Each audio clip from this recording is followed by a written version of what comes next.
warahmatullahi wabarakatuh. Alhamdulillahirrahmanirrahim. Allahumma sholli ala sayyidina Muhammad wa ala ali sayyidina Muhammad. Selamat pagi, salam sejahtera untuk kita semua.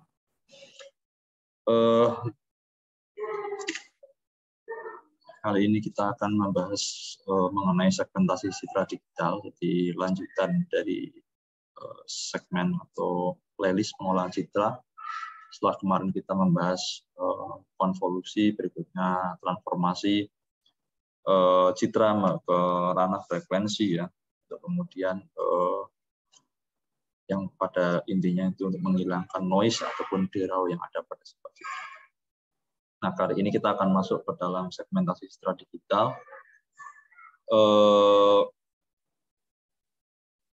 Ini ada gambar bayi, kemudian kita masuk ke konsep awalnya bahwa segmentasi citra digital adalah pembagian daerah citra digital menjadi bagian-bagian daerah yang lebih kecil berdasarkan letak piksel dan intensitasnya yang masih berdekatan. Jadi kalau kita bisa mengambil garis besar itu kita bisa garis bawahi yang ini ya. Jadi intensitasnya masih berdekatan. Jadi di segmen-segmen intinya dipisahkan di segmen ya, dengan intensitas yang dianggap mungkin nilai pikselnya itu dekat. Jadi di segmen-segmenkan seperti itu. Tiap-tiap objeknya di dalam sebuah citra tersebut. Oke ya. Ini untuk pengertian awalnya. Nah, kemudian tujuannya secara umum proses segmentasi itu bertujuan untuk mengelompokkan piksel-piksel objek menjadi wilayah region yang merepresentasikan objek. Jadi di sini terlihat bahwa ibarat ada sebuah citra ya, seperti ini ya. Nah, di dalamnya itu ada objek-objek tertentu yang ya tentunya itu menjadi bagian dari citra itu sendiri seperti itu ya. Karena ada objek ini contoh saja jadi lingkaran, ada kotak, kemudian jajar ginjang dan sebagainya. Nah mungkin di dalam sini itu ada beberapa objek yang punya kesamaan. Jadi, nah ini mungkin dikelompokkan seperti ini. Ini dekatan ya, kemudian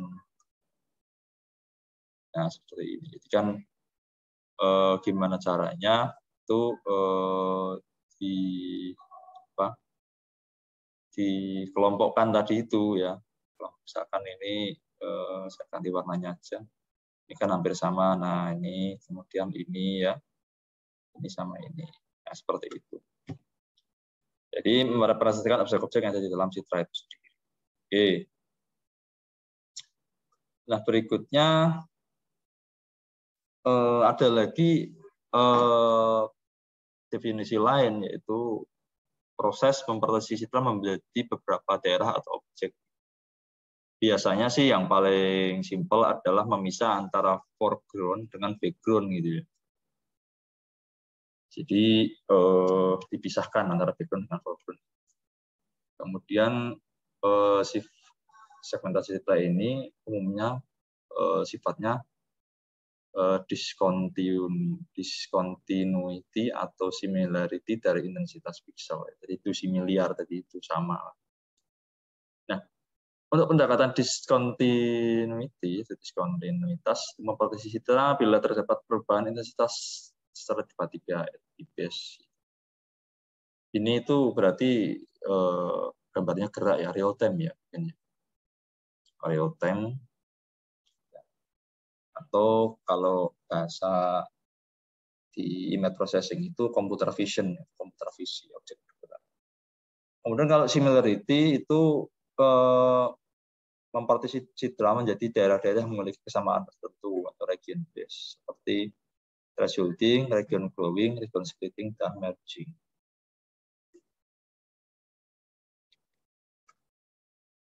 Nah, metodenya itu ada thresholding, ada active contour, ada segmentasi berdasarkan komponen ASV ya.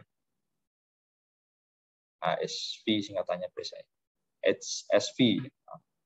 Kemudian deteksi tepi, transformasi hook, dan Butterfield. Ya mungkin ada lagi yang mungkin segmentasi itu tidak, ini kan yang mungkin secara umum ya, dan mungkin teknik lain pakai algoritma seperti algoritma cluster ya, K-means atau FCM atau yang lain yang cluster. Karena kan cluster itu kan juga garis besarnya cluster itu kan pengertiannya itu mengelompokkan, gitu, mengklasterkan. Jadi itu algoritma seperti K-means itu bisa mungkin dicobakan untuk membuat segmentasi citra ini. Nanti kita bisa lihat menggunakan aplikasi. Nah, thresholding ini salah satu metode segmentasi di mana prosesnya didasarkan pada perbedaan derajat keabuan citra. Ya. Jadi dia grayscale ya. Dalam proses ini dibutuhkan suatu nilai batas yang disebut nilai threshold. Nah, threshold ini kita yang menentukan. Sama seperti kemarin di operasi dasar citra itu yang mengubah citra itu menjadi black and white. Nah, seperti itu. Black and white itu kan sebenarnya ada unsur segmentasi juga di situ ya. Di mana penentuan warna putih dan hitam itu ditentukan dari nilai threshold ini. Nah, nilai citra yang lebih dari atau sama dengan nilai threshold akan diubah menjadi putih, sedangkan nilai intensitas citra yang kurang dari nilai threshold akan diubah menjadi hitam. Jadi kemarin misalkan kita tentukan threshold-nya itu if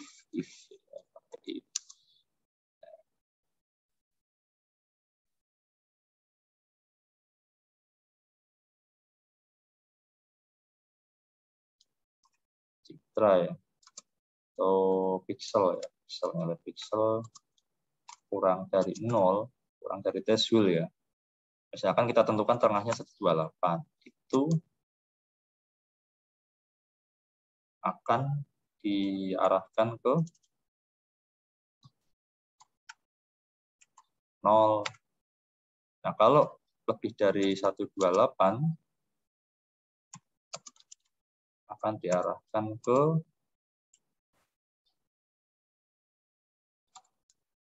1. Nanti endingnya dia akan black and white gitu. Sehingga keluaran dari hasil thresholding adalah berupa citra biner. Nah, ini dia. Maaf. Lihat dulu citra biner. Ini ya. Berikutnya, nah ini adalah tujuan dari threshold untuk memisahkan arah objek dan background tadi itu ya. Nah, ini yang umum. Metode segmentasi citra dapat dikembangkan lebih lanjut agar diperoleh hasil segmentasi yang lebih baik lagi. Nah, dari kalimat ini itu nanti kita akan mendapat sebuah pengetahuan lagi ya. Citra dapat dikembangkan lebih lanjut.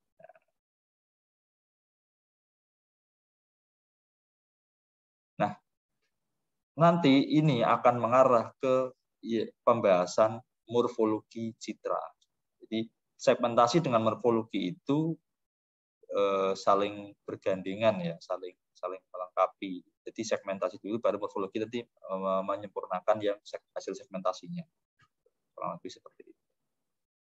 Oke. Jadi ini hasil setelah di threshold tadi itu ya. Jadi seperti ini. Gambar bayinya jadi lebih kelihatan, jadi terpisah ya antara background dengan objeknya. Ini objeknya kan gambar bayi, backgroundnya itu tembok ini. Untuk aktif kontur ya adalah metode segmentasi menggunakan model kurva tertutup yang dapat bergerak, melebar ataupun menyempit ya. Jadi ini itu mungkin untuk objek bergerak ini bagusnya ya. Jadi fleksibel gitu ya. Jadi menggunakan model kepala tertutup yang dapat bergerak melebar maupun. Jadi ini itu bisa bergerak-gerak itu sesuai pergerakan pesawatnya ini. Jadi ini tidak seperti bayi tadi membentuk bayi, ini mungkin hanya kotak seperti ini, tapi kan ini dimasking dulu gitu loh. Ini supaya objeknya itu tertangkap gitu, tertangkap. Kemudian segmentasi warna, ya, merupakan salah satu metode segmentasi citra yang memisahkan antara objek dengan background berdasarkan ciri warna tertentu dari objek tersebut. Nah, ini khusus mungkin untuk hasilnya nanti tetap RGB gitu ya. Proses segmentasi warna salah satunya dapat dilakukan dengan cara mengkonversi ruang warna citra yang semula RGB menjadi ruang warna HSV, ya. Hue Saturation Value. Komponen hue merupakan komponen yang merepresentasikan warna dari berbagai panjang gelombang cahaya. Ya. Komponen hue dari ruang warna HSV kemudian diekstrak dan dibagi-bagi menjadi beberapa daerah warna. Kan cahaya itu kan putih, namun kan di dalamnya ada beberapa warna yang tentunya panjang gelombangnya itu berbeda-beda. Ya kembali lagi kemarin bisa saja itu dikombinasikan dengan frekuensi, tanah frekuensi. Nah seperti ini ya. Mungkin nanti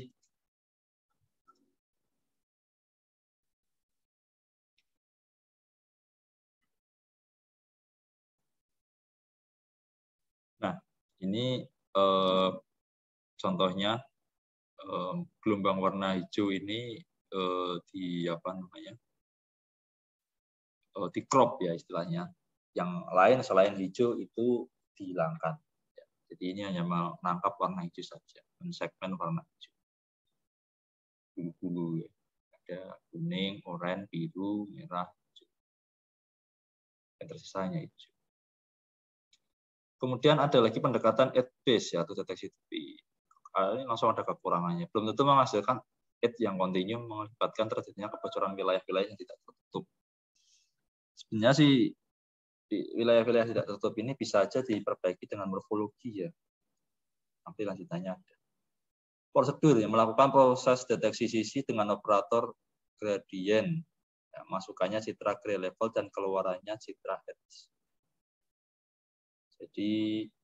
Jadi grayscale ya. Keluarannya itu biner.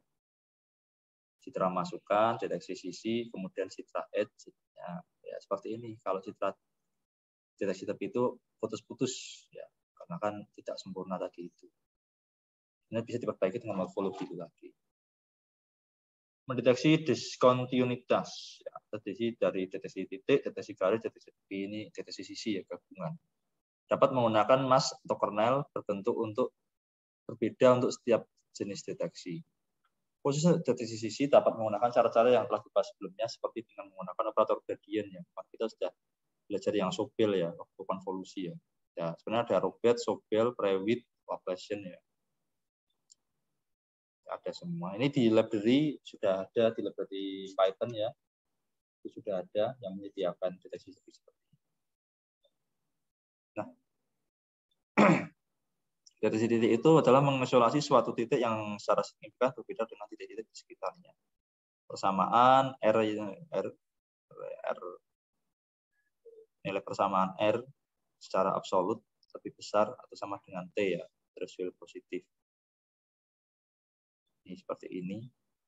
Nah, kernel yang digunakan itu seperti ini. Ini kernel standarnya. Saya nggak tahu ini kernel apa Sobel atau Prewitt atau apa. Yang jelas ini untuk deteksi titik. Itu ya. Nah, ini deteksi titik seperti ini. Jadi saya nggak tahu ini gambar apa ya. Mungkin lebih jelasnya ini. Nah, ini dari orang ini titik-titiknya ini dibentuk membentuk apa ya? Titik-titiknya aja ya, titiknya. Jadi memisahkan antara objek dengan background dan dia menghasilkan titik-titik seperti ini. Hanya pinggir-pinggirnya saja atau tepi-tepinya saja gitu. Kalau ini, tapi ini termasuk titik-titiknya juga ikut dideteksi. Deteksi garis, ya. Nah ini mencocokkan dengan kernel dan menunjukkan bagian tertentu yang berbeda secara garis lurus, vertikal, horizontal, diagonal kanan maupun diagonal kiri. Di R ya, persamaan R ini lebih besar daripada persamaan J secara absolut, di mana I tidak sama dengan J. Nah ini. Jadi yang mau difilter itu terserah mau horizontalnya atau vertikalnya atau diagonal kiri atau diagonal kanan. Sudah ada standar atau masknya atau filternya atau kernelnya. Nah ini bisa mendeteksi garis, ya hanya garisnya aja kan. Yang tebal ini nggak dihitung sebagai garis, jadi di sini outputnya itu sebuah garis ya. Garisnya kan hanya ini aja. Yang ini tidak dianggap sebagai garis, maka yang muncul di sini adalah garis-garisnya saja. Ternyata bisa juga secara horizontal, secara geometris ya diputar-putar itu bisa ternyata. Dengan mengubah-ubah line masknya. Kemudian deteksi sisi. Nah ini kalau ini lebih lentur ya dianggapnya ya. Jadi kalau dilihat dari sini itu kan nah, hanya sisi-sisinya saja, akhirnya kita mendeteksi sebuah akar. Nah ini kan akar ya. Jadi hanya sisinya saja yang diambil itu. Nah, sisinya saja. Ini kan aslinya seperti ini. Ini semua tergantung kepada nilai ininya ya, angka-angka yang terdapat pada maskingnya atau filternya atau kernelnya. Sehingga bisa membentuk yang bermacam-macam seperti ini. Apakah ini -1 harus -1 enggak? Ya ini kan standar saja. Kita bisa saja mengubah ini enggak 8, misalkan 7 atau 6 ya silakan. Ini itu yang mendekati supaya ini deteksi sisinya itu kelihatan. Add linking ya, hasil dari deteksi sisi seringkali tidak menghasilkan sisi yang lengkap karena adanya noise, patahan sisi karena eliminasi dan lain-lain. Jelas gambar itu kan non-linear ya. Jadi, perlu peningkatan kualitasnya juga. Apakah itu peningkatan citranya itu sendiri, apakah hasil dari deteksi tepinya sendiri. Oleh karena itu proses deteksi sisi biasanya dilakukan dengan proses add linking ya. Dari sekian banyak cara yang akan dibahas adalah local processing, global processing dengan teknik graph teoretik. Oke, untuk sementara hanya sampai sini aja segmentasi ya.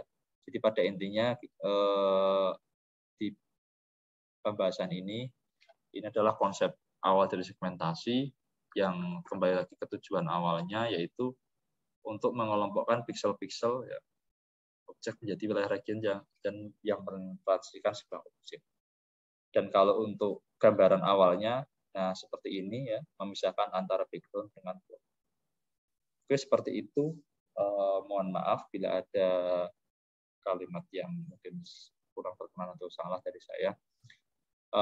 Silahkan mungkin bisa pertanyaan bisa diajukan lewat komen, kita bahas bareng-bareng. Sekali lagi semoga bermanfaat. Selamat pagi, salam sejahtera. Assalamualaikum warahmatullahi wabarakatuh.